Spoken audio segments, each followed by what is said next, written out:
ఆవు డాష్ ఇస్తుంది, ఏమిస్తుంది? ఆవు డాష్ దైవం, ఎవరి దైవం? ఆవు మన దైవం. ఆవు డాష్ దైవం, మన దైవం. ఆవు పచ్చగడ్డి అంటే ఇష్టం. ఆవుకు పచ్చగడ్డి అంటే ఇష్టం. ఇరకు మిస్ అయ్యి, ఓకేనా?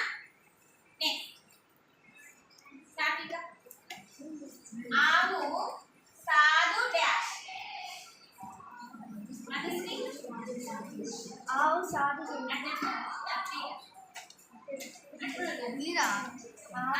ఆవు సాధు జంతువు. Very good.